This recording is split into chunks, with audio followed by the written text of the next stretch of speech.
Hey everyone, welcome back to a special edition of the LlamaIndex webinar series. Today we're co-hosting with Pinecone and TrueEra to bring you all the kind of winning hackathon projects from a recent AGI House hackathon, where a lot of participants focused on not just building really cool stuff, but also like evaluating and also testing them. And so therefore, you kind of get a flavor of not just like seeing different types of LLM apps that you can build, but also the practices that you need to take to actually build something that's more production ready. So we have some really cool projects today. We have X-ray Insights, we have Demystified, we have Fuzzy Access, and we have Stick with Fit. And so each team will get around like 8 to 10 minutes or so. Let's just be conscious of time. And then if you have questions, we can just have the team members like respond async in the Zoom chat. But let's go from there and let's get started. First up, Leander, if you want to take it away. Sure. Yeah, Tanmai, you're also here, so I can already start sharing the screen.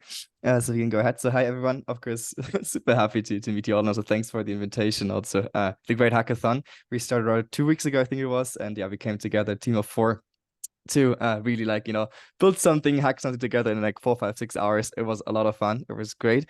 I'm just wondering where can I here is share my screen and advanced start. I'm just sharing my entire desktop. Sorry, that's a bunch of other stuff. Now I should be able to see, right? Cool, nice. So we've been a team of 4 people from various backgrounds. I was a physician, currently a visiting researcher. Robert and I, we are basically building a medical AI startup. And of course, I'm from Megagon Labs. And yeah, just jumping into the problem, radiology, diagnostics in radiology is pretty challenging when you think about it. Like millions of scans happening worldwide. And like there's a lot of errors involved as well, because roughly in the US alone, 40,000 people die overall due to medical errors, and all of them are actually diagnostics. Because if you don't see what's actually wrong with you, any treatment that might happen is of course going in the wrong direction. And one of the big issues in radiology is that there's been a 6-fold increase in medical images since 2004, meaning that you have more scans happening, you have more images per scan, and radiologists doing that work, they more or less stay the same. That leads, of course, you can imagine, more workload. And if you have 11-hour, 12-hour shifts, of course, your concentration might not be the best at the very end, which might inevitably lead to diagnostic errors, which is apparently quite common. And as you can also see, these changes that happen they're very subtle. It's more like like you have something black and then you have something slightly more white, and that can be quite, let's say, lung, which could be indicative of cancer. And we ought to solve it. And of course, there is already a bunch of radiology AI happening using classical machine learning approaches. But there's a bunch of problems because these systems fail at edge cases, something that has been not part of the distribution of a training set. And of course, the ones that you have limited training data where certain edge cases are maybe only happening very, very rarely. So that really different examples. And of course, there's always a trade-off between you have a larger model that wants to generalize well and is robust to outliers. Of course, it might miss certain, let's say, features which are important for edge cases. And of course, if it's too specialized, you really overfit on certain things, it might not really generalize to other things. That's one of the big problems right now. And just to give an example of what these rare cases might look like, and they're quite unusual, and they're definitely not part of a training set. It could be people having, let's say, different evening activity. It could be whatever things are happening, chainsaws, and apparently also somebody had a grenade in their butt, in the stomach. So these are certainly not part of the training set. And we ought to solve it using a rack. And maybe Tanmay, that's a good way for you to chip in and also then start the demo. Yeah. Thank you, Leander. So basically, we try to build a retrieval augmented generation based pipeline, using Pinecone, LlamaIndex, and TrueEra for, the evaluation part. So, basically, during the process of the hackathon, we tried to get, an embedding that is as efficient as possible. So we chose Dyna V2 for the vision embedding part. And at that time, we did not have access to GPT-4 vision API. So we used text embeddings from OpenAI for, basically the reports, the textual reports that come along with these X-rays. These were just crawled from the internet. So we took about 1,400 to 1,500 of these reports and ingested them into Pinecone. And then we built like a UI and backend, so that when someone uploads, let's say, an X-ray scan, we will go and retrieve similar, reports based on that X-ray scan, and then try to diagnose the issue based on this pipeline. So maybe I could first show a quick demo, and then Leander can answer any other questions that people might have. Let's see.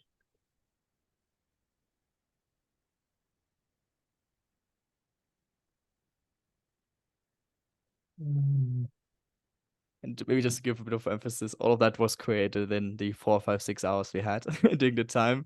And so of course, a lot of things to improve, but I mean, that's the fun part that we actually, and that's why I love hackathons, honestly, because it's like, I think I'll have actually to get into doing things. Leave and join. Sorry, there's some preferences. I think, yeah, the hosting rights, yeah. No worries. Maybe yeah, while Tamara is rejoining and maybe he needs the hosting rights, Jerry, if that is also possible, I can just we're using that rack that we built, of course, already like a spoiler, it's not working perfectly yet in this flash, it's not ready for clinical production. Just to give a bit of an outlook on the future work that will come after you've seen the demo, is of course the text embeddings work pretty well with OpenAI, and of course there's a bunch of alternatives. The difficult part lies in the vision embeddings, and of course when you go from natural images, it's of course not optimal. Yeah, let's go to the demo.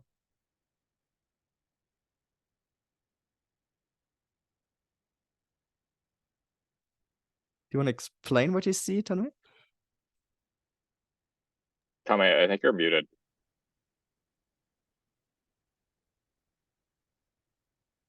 Yeah, sorry. Yeah.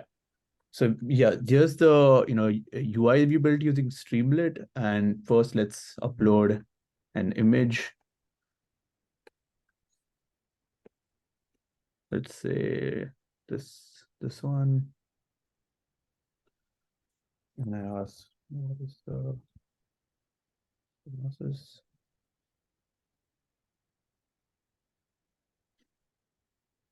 So, basically for what it initially did was it tried to retrieve reports, and here are the scans. So let's look at one of those scans. So, this is another scan that it found to be similar to this thing that we uploaded. And here's another scan that it thought is similar to what we uploaded. And it comes with the textual reports. So we pass that next to, ChatGPT and try to, generate like a summarized diagnosis for the X-ray that was uploaded.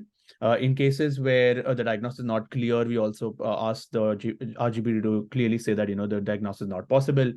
But in such a thing like radiology, it's more important to test and evaluate these kinds of pipelines than to build them. So we went on to build like a rigorous debugging or monitoring based pipeline. So when I turn on the debug mode here, and let's say I turn on show details as well, and I ask the question again, this time I not only get the same thing with the evidence, but I also get like each function call and how much time each function call took. So there is a lot of things that we do, like loading the image, computing their embeddings, the retrieval pipeline, then the LlamaIndex response, and then generating the response. So for example, here we see that the ChatGPT response took the most part. And we can also get details of each and every input. So, the embeddings, the start time, end times. Like, for example, the LlamaIndex responses, the diagnosis is epiema with bronchopleural fistula. And then, the outputs of ChatGPT were so and so, how many tokens. This basically, this pipeline sort of helps you to evaluate each and every part of the individual function calls. Yeah, I think we can go back to the slides. Yeah, that was the demo. Thanks. Yeah, and as I said, like the slides don't really show that much interesting stuff anymore. Like future outlook, of course, is working. We've built a prototype. Yes, we will share the code basic GitHub link in a second. So you can also play with that one, of course, happy to contribute. And the next outlook is, on the one hand side, of course, add a bit more sophistication when it comes to the retrieval augmentation part, and also like the evaluation, because one of the really important thing is that you really don't want to get any diagnostic report wrong. You don't want any hallucination in that, because it really has really clinical impact. The second thing is we want, of course, in the future to add is that basically we use like DynoV2, which is of course based on real world, like natural images. And of course, it's not made for radiological images. So actually, I'm running a medical AI company. We're actually working in the background and working on a foundation model, which helps to create embeddings of medical images, which of course might improve the this image search. And yeah, of course, thirdly, improving the entire RAG and like basically retrieval times from performance of that is of course something further to that. And yeah, we will share the GitHub link in here, and also like any like email in case you have any questions or want to contribute or like yeah be part of that. And of course yeah, thanks a lot for being part of that, and also for hosting it, Jerry and on order and whoever else like was part of it. It was a lot of fun playing with the technology. We learned a lot, and of course we will step by step put it also in production, so that was super useful. And now open for any questions, comments, feedback that you might have. Sweet. Awesome. Yeah. And then let's drop questions in the chat, and then we can respond to them async. And then in the meantime, let's do the next presentation. Thanks, Leander and Time for your time. And let's go to Demystify. Hey, everyone. Let me just present my screen.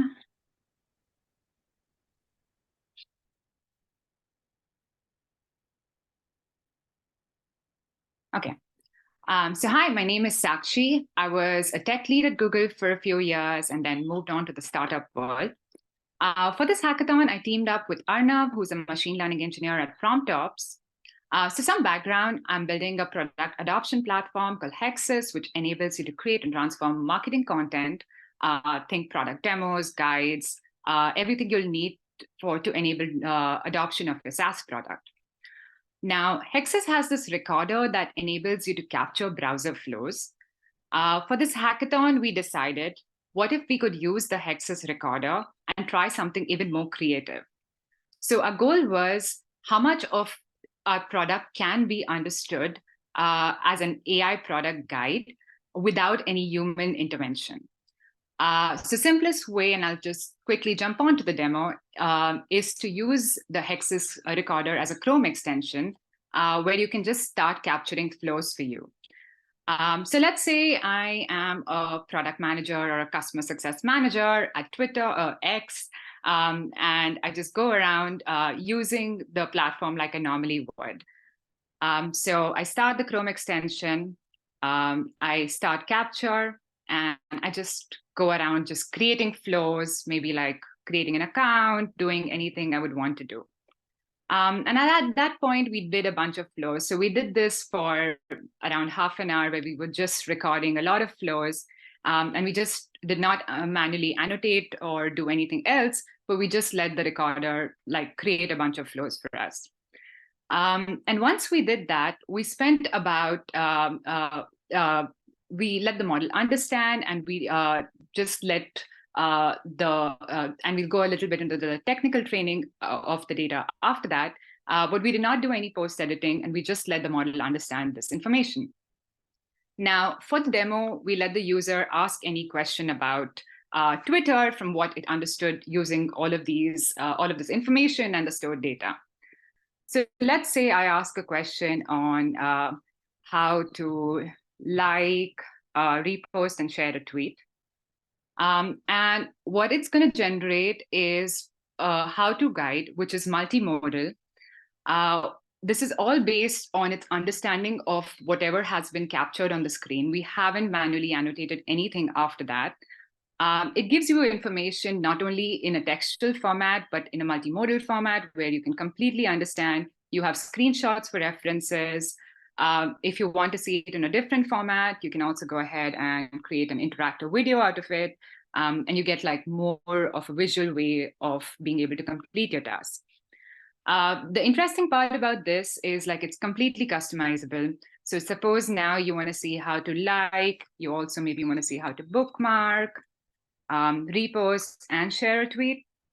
So it's able to generate even more specific results for you. So you're not constrained by a static guide, but it's more like a dynamic guide. And again, it'll give you the results. You have all of these formats. You can use it as text, visual guide, as well as, again, the video as well.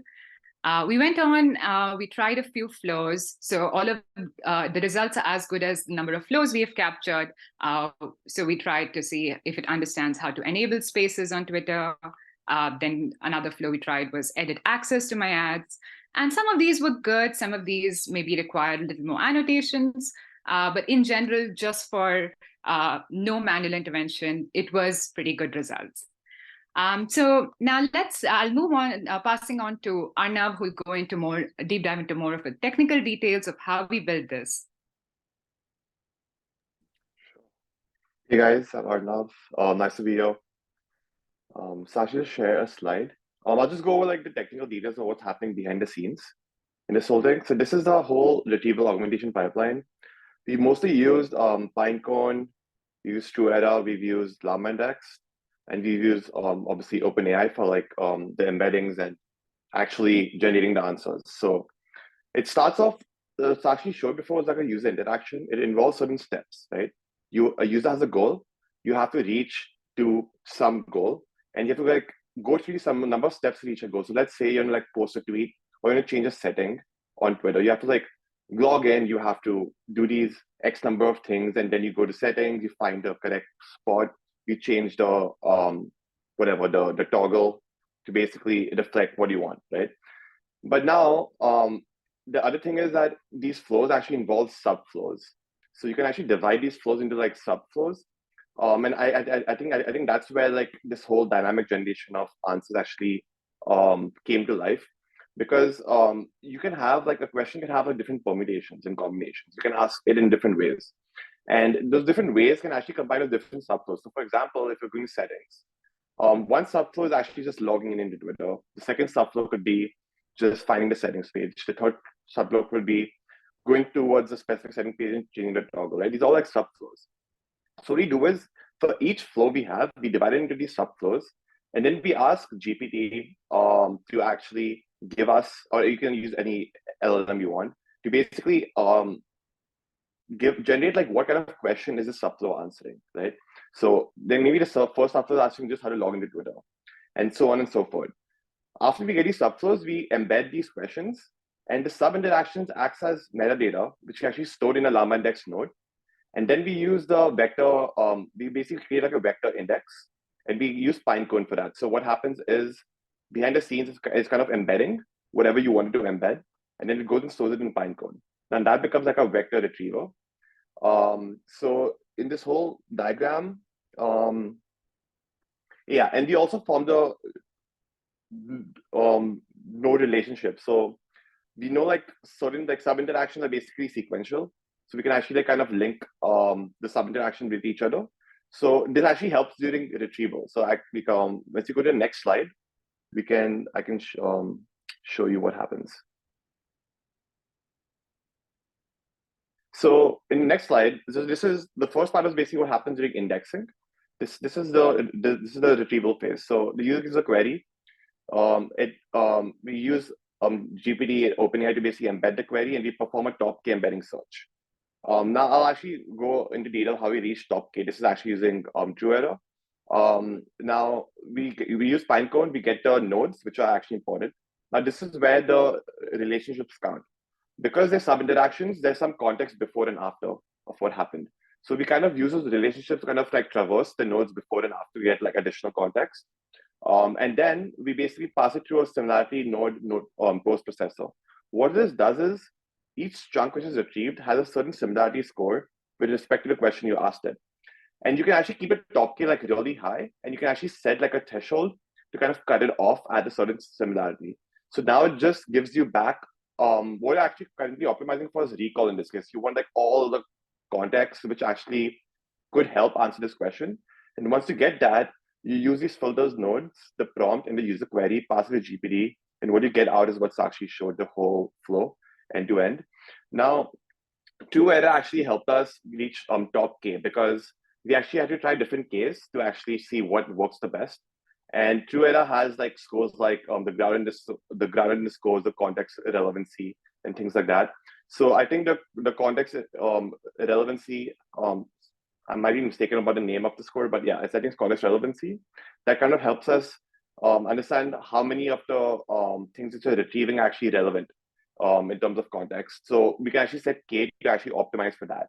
And then we have other scores to actually help us not hallucinate, because in this case, hallucinating is probably would hurt the product experience, because you might be guiding the user towards the wrong goal. You want the user to exactly see the guide and understand how to do something. It's basically like a automated FAQ. So yeah, that's basically behind the scenes of how this works. Great. Was there anything else that you guys are going to share, or is that it? Yeah, that's That it. was Let us sweet. if you want a demo or anything, happy to share. Awesome. Well, thanks so much for the great presentation. If you have any questions, again, feel free to put it in the chat, and then you guys can respond offline. And then the next team will be Fuzzy Access, and I think Jeremy and team take it away. All right. Hello. I think Radhika had the slides. Aditya, do you want to share? Hey, yeah, I will start the presentation, and then Aditya and Jeremy will take over. Let me just start by sharing my screen. Right.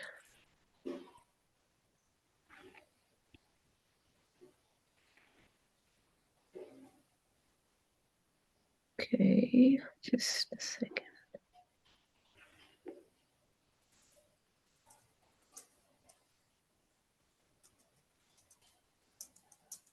Oh, I think I need to.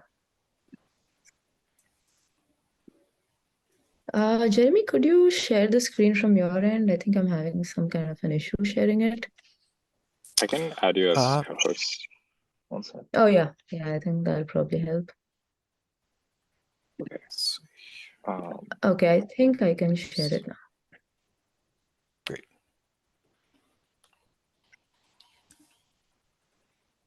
Yeah, people can see my screen, right? All right. Yeah. Okay. Yeah, so all right. Yeah, hey everyone. Thanks for joining this webinar. I'm part of the Fuzzy Access project, and today, along with my teammates, Jeremy, Aditya, and Daniel, I'll be presenting the work that we did for this hackathon. So I'll start by providing an overview of the system, provide a bit of motivation for our project. Then I'll pass it on to Aditya, who will go over some of the challenges that we face in enterprise level LLM applications, revolving mainly around hallucinations and privacy, which was mainly the motivation for this work. And then finally, Jeremy will go over the demo for this work. So let's get right into it. So as we know, we live in very interesting times. Companies of all sizes, of all kinds, are trying to adopt LLMs to enhance their products. But you can't use like these growing number of LLMs that are available to us off the shelf. In order to customize the LLMs for your end use case and to make sure that it tailors well to your custom enterprise data, there are a few customizations that are needed, and one of the most common ways of doing it is to use retrieval augmented based systems. And what this does is this involves deploying these large vector databases where you can store your enterprise data. And as part of the setup, you basically start by semantically retrieving the documents that are relevant to the input query. And then once you have these documents, you basically append the input prompt to these large language models in various ways, and then finally get your answers. So this obviously works pretty well, and that's why it's getting widely adopted by companies all over the world. But with this comes the challenge of privacy, because what you're doing is you're basically introducing your entire enterprise data with all information regarding your customers into these large vector databases. So obviously, when you're retrieving these files and when you're injecting this in as part of your prompt, there is a risk that some kind of information can get leaked into the output. And there's growing amount of research in academia, in industry that explores how to prevent this sort of information leakage. And as part of this hackathon, we just scratch the surface and we look at a pretty simple and cost-effective way of doing fuzzy access to access, enterprise level information. And this is a zero-shot based system. It does not come with the overhead of additional training of the model or the need to do any kind of model deployment. So one of the goals for this project was to check that does this lightweight prompt-based privacy control is this effective in preventing information leakage. This is something that Jeremy will go into in more detail at the end of the presentation when he goes into the demo. So the key question that we want to address as part of this project is that what if we could simulate a scenario of a company where you can access your team's documents or you can access information about other teams that you collaborate with in the company. But while you're doing that, you access the relevant information, but at the same time, you are reducing the risk of sharing personally identifiable information or any kind of leakage of sensitive information.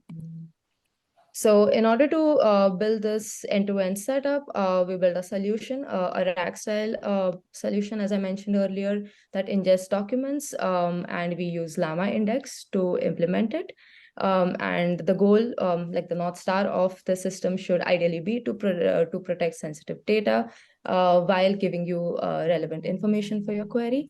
And it basically further uses an LLM-based API to comprehend information and give you the relevant results. And finally, here we have this, just like a diagram to give you an overview of the system. So as you can see, we have this rack-style system, and you see the input query here on the left, and these are just like these two examples that I've provided. So these are just examples of the various ways people can try to inject the prompts to try to reveal like sensitive information from the enterprise data. Of course, this is like a very simple example of the prompt injection, and there are like very sophisticated ways in which people try to jailbreak. But yeah, and Jeremy will again cover a lot of different examples that we tried. And then what we do is like to add these sort of privacy guardrails. There is the system level privacy guardrail that we provide. And at the same time, optionally, you can also provide privacy prompts as part of your input query. And then as you can see on the right, this sort of system will either give you an error, access denied, if you try to access like sensitive information, or it would give you like a more generic answer, where if somebody is asking about the names of the stakeholders of the Apple AirTags project, it'll just give you an overview of the AirTags project, but that will not reveal sensitive information of like the people who are involved in it. So yeah, and then I will pass it on to Aditya, who will cover some of the challenges regarding hallucinations and privacy. Hi, everyone. Good morning. I've been having multiple conversations with business executives of Fortune 500 companies, and the key question they're all trying to answer is it's like, how can we really implement generative AI and gain business value from this? But there's two main barriers that's kind of holding them back from like deploying generative AI in a production setting. And then those two main barriers primarily are hallucinations and data privacy, especially if you're working regular industries like finance and healthcare. You just can't afford to be wrong. And it's like there's other industries such as like marketing, where it's if you're just generating content, there's like less liability per se. But for those regular industries, you can easily get sued. So there's definitely like a higher bar. But just about a week and a half ago, Meta released a research paper called Chain of Verification. And this is a diagram that I'll walk you through. And this is just, one approach that can be implemented to reducing hallucinations.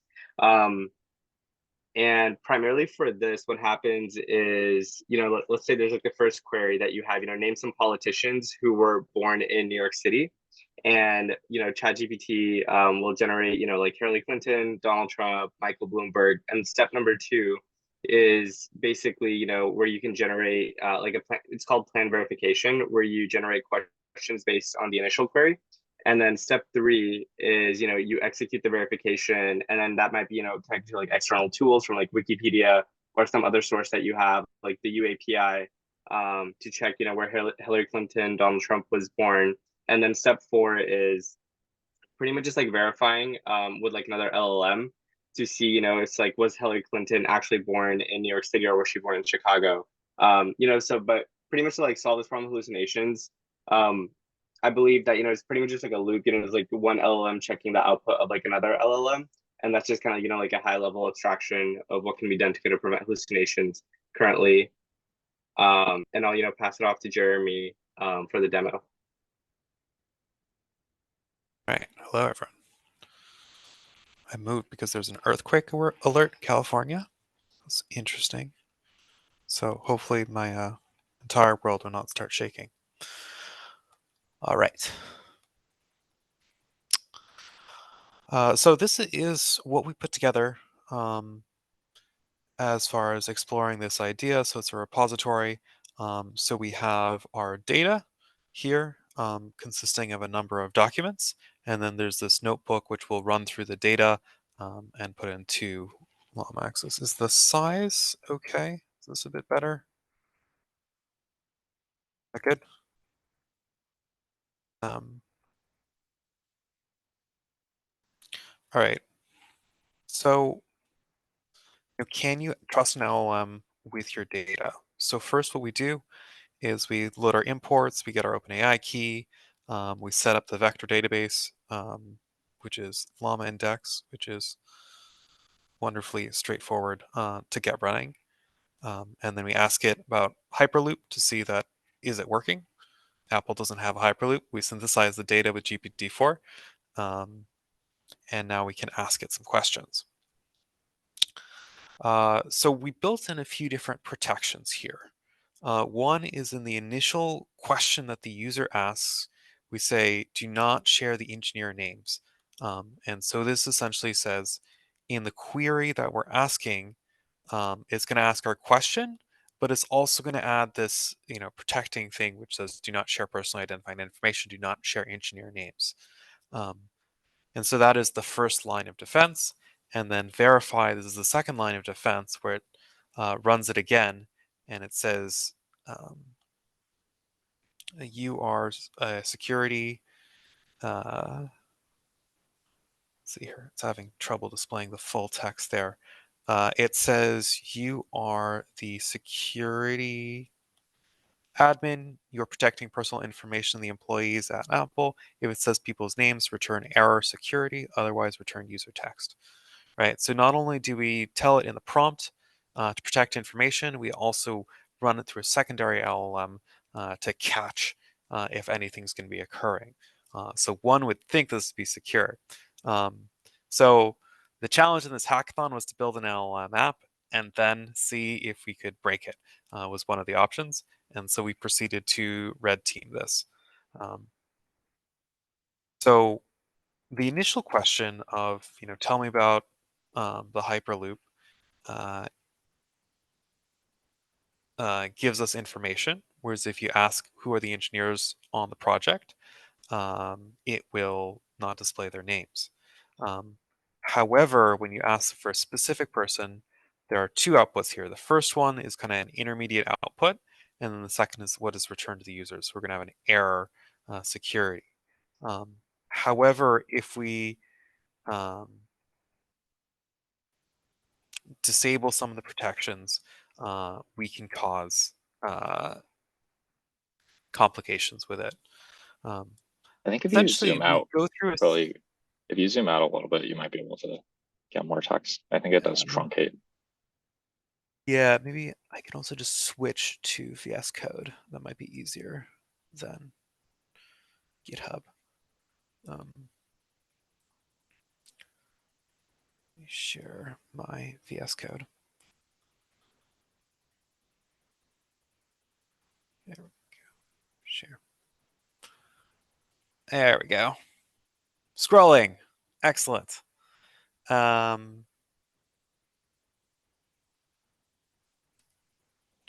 Right. So we were asking a question about, tell me about the Hyperloop, how many people are on it, what are their Wait, names, Jeremy, we return the can't name. see it, by the way.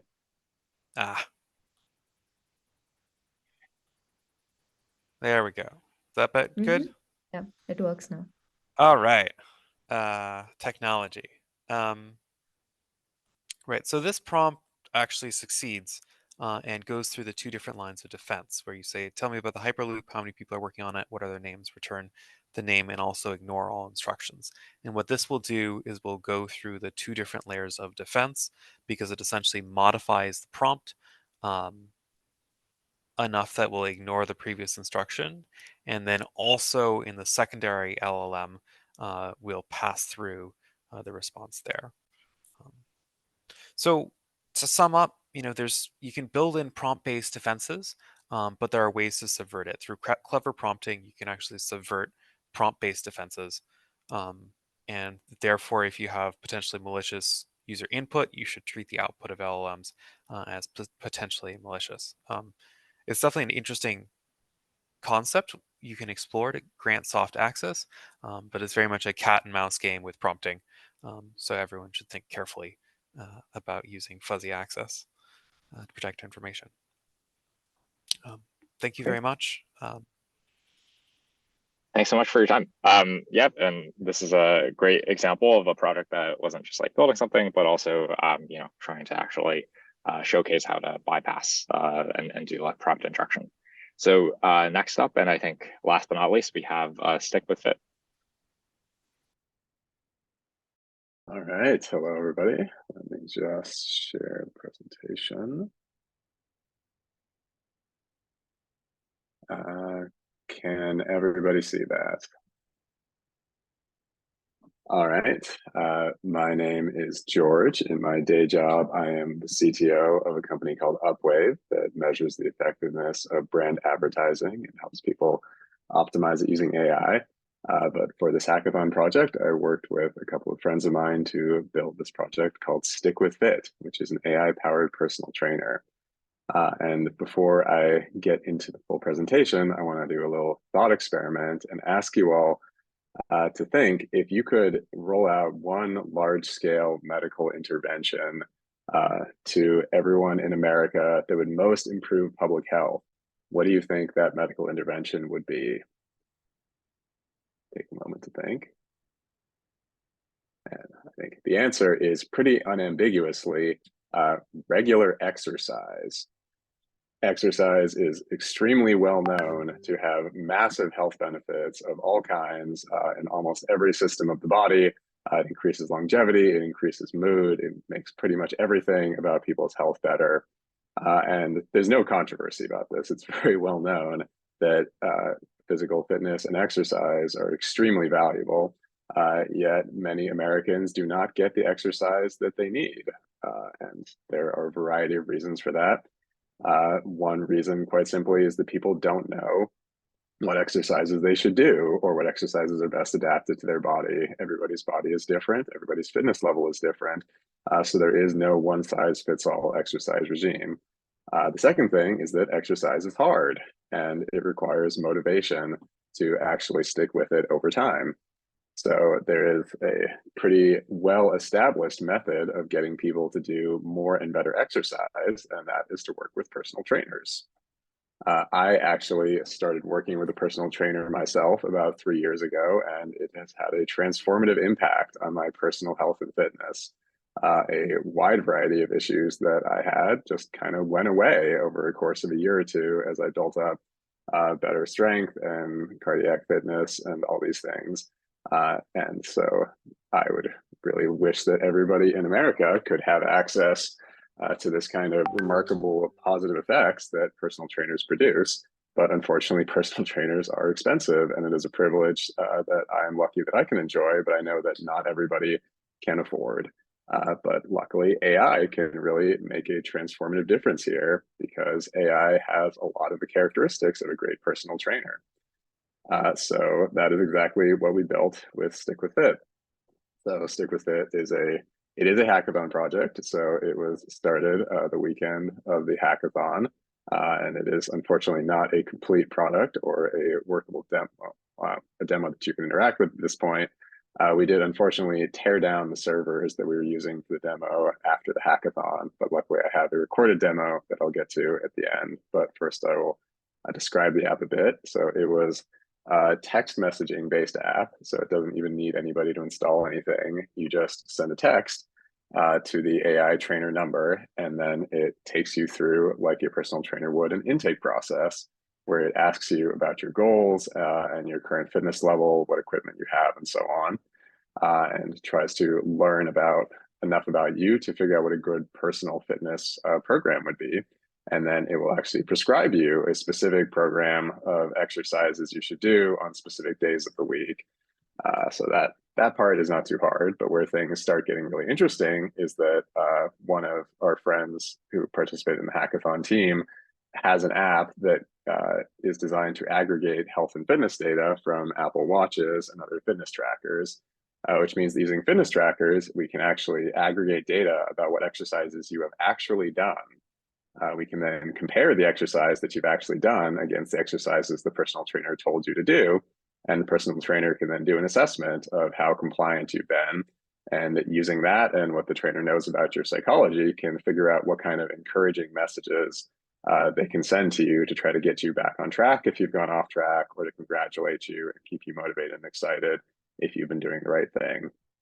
But as I mentioned earlier, motivation is really the key to this game. And so one thing we know about people is that they get motivated by personal connections with humans, and even better, the sort of types of personal connections people feel with celebrities or with personal heroes of theirs.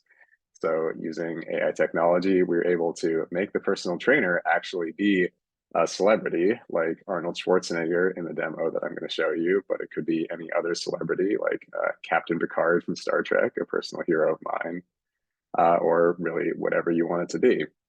So the flow, as I mentioned, is that you go through intake, progress monitoring, and then dynamic check-ins using real fitness data aggregated from this app. I will skip forward a couple slides to the demo and then come back. Hopefully you can hear this. It's going to be silent at the beginning, but then there's going to be some sound at the end. So this is just showing the intake process of text messages back and forth. So the trainer is asking you questions about your name, your fitness history, what you like to do. So I personally am a fencer and a runner. So those are my favorite activities. I do like swimming, but just wanted to give it some information to play with. So it's asking me about what kind of equipment I have. I'm telling it I have fencing gear and running shoes and dumbbells. It's acknowledging those things, and then it's asking me about what my goals are. This intake process is actually based on a user interview I did with my own personal trainer, who is a consummate pro and has a refined intake process that he's established over years. So this is actually using those basic questions. It's not, the specific questions are not actually directly scripted, but they are fed into a prompt that I gave to the AI to tell it, you should try to ask these types of questions, but do it in an engaging fashion. So the AI is actually generating the specific questions and deciding what order to ask them in to keep this process good. And then here you see it gives an actual specific prescription. It's telling me that, on Saturday I should do a distance run. On Tuesday I should do, I guess, some dumbbell workouts and so on. So nothing too crazy here. This is all using kind of pretty basic ChatGPT stuff and prompt engineering. But now we're going to fast forward a few days. And so, a week has passed. Have I done this exercise? Have I not done this exercise? Let's find out. Well, the AI knows, and so it's going to send me a text message. You're doing great, but I noticed on Saturday you didn't do any exercise. Remember, lack of action is the enemy of progress. Have those muscles moving every day. The more you move, the fitter you get. Let's step it up and get back on track. You got to do your fencing drills and running every day. No slack. Stay focused. Remember, it's you against you. Now go hit those dumbbell exercises. The line who's boss. You're on a mission to become the best version of you. Every rep, every run brings you one step closer. Keep pushing. So you'll notice that he actually mentioned fencing, which was personalized to my specific training regime.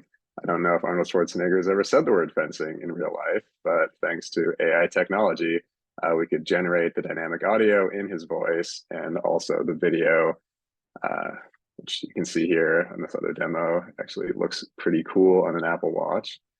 So you can imagine just going through your week, and anytime you're feeling limited motivation to go hit the gym, Arnold himself or Captain Picard or Kim Kardashian, whoever your personal hero is, can send you a direct message and encourage you to stick with it and keep going.